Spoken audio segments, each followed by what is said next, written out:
जोड़ी बना दी लैला मजनू के। वाह वाह वाह वाह वाह वाह। हमरा धुरंधर भैया के एगो औरी पोस्टर रिलीज हो गइल बा, जोड़ी बना दी लैला मजनू के, जौन की सारे गामा हम भोजपुरी से पोस्टर रिलीज भइल बा। भैया रउआ सबके बता दी कि ये गाना के राइटर बड़े भागीरथ पाठक। भागीरथ पाठक गीतकार बड़े, जो नीलकंठ देवा रहले उहे। देखिए हम रउआ के एगो और बात बताओ तनी कि हम धुरंधर भैया के बार बार कहतनी कि 2 महीना के सावन ई खाली लैला मजनू यार भतार में बिता देले। एगो गाना ई ना गौले हुई है, माने एगो ऐसन गाना ना गौले हुई है जौन की मंदिर के ऊपर चोंगा लागल बा वो चोंगा में बाज सके। एगो गाना इनकर नइखे सावन में आई। अब की बार सौभाग्य के बात बा कि 2 महीना के सावन लागल बा, माने 2 महीना के सावन लगला के बावजूद हमार धुरंधर भैया, हमार हिट मशीन, हमार ट्रेंडिंग स्टार, हमार दुकौची माने नु एगो गाना नइखन गौले जौन मंदिर के ऊपर चोंगा लागल रहेला जौन ओइमे बाजे, आ उ जब बाजे तो दूसरा गांव के लोग सुने।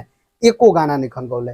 51 गाना गौले बड़े मई सावन भर, पूरा सावन 2 महीना के 60 दिन के सावन में ई जानता निका गौले बड़े लैला मजनू यार भतार।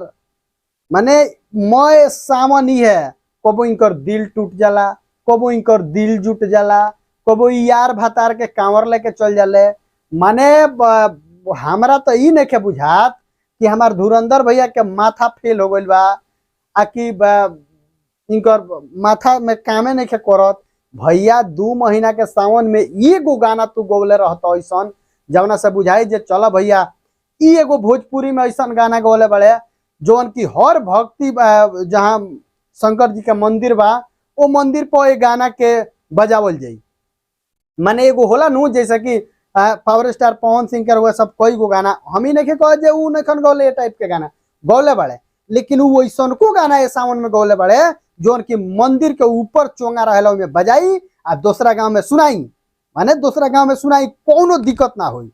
लेकिन हमार धुरंधर भैया, हे भगवान हे प्रभु ई का देखाव तर तू हमरा के। अच्छा हुआ कि हम अंधा हैं, वह कहावत हो गइल बा। लेकिन भैया अबो से कम अब तक लास्ट सावन बा, माने अब तो हमरा बुझाते नहीं कि क दिन के सावन बा, लेकिन उम्मीद बा कि अब तो तू सुधर जीबा। बाकी रउआ सबके का विचार बा इनकर एगो कैसेट आइल बा जौना कैसेट के नाम बा लैला मजनू के जोड़ी बना दी लैला मजनू के, ऐसा ही कुछ बा, जोड़ी बना दी लैला मजनू के। माने गाना बा, गाना के एल्बम के नामे से बुझा जाता गाना के पूरा एकदम स्टोरी। बाकी रउआ सब का सुन तनी सोच तनी एक गाना के बारे में रउआ लोग अपन कमेंट करके जरूर बताई। हमार धुरंधर भैया के गाना हो, हम कह देनी कुछ तो इनका बाउर लग जाला, कहले कहत रहेगा होगा। लेकिन रउआ सब जाके सारे गामा हम भोजपुरी पर पोस्टर देख सकतनी। अभी सिर्फ पोस्टर लॉन्च बा, टीजर उजर नहीं के लॉन्च, टीजर उजर आई तो रउआ के बतावल जाई।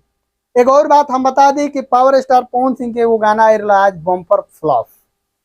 माने बम्पर फ्लॉप हम ऐसे कहतनी कि गाना ऐसन कंपनी के दे दिल बड़े कि कंपनी ये गाना के भसा दलस। हम कहमी गाना ठीक बा, सब कुछ ठीक बा, बताई सर्च लिस्ट में वो गाना नहीं आ रहा है, वो गाना के का व्यूज जाई।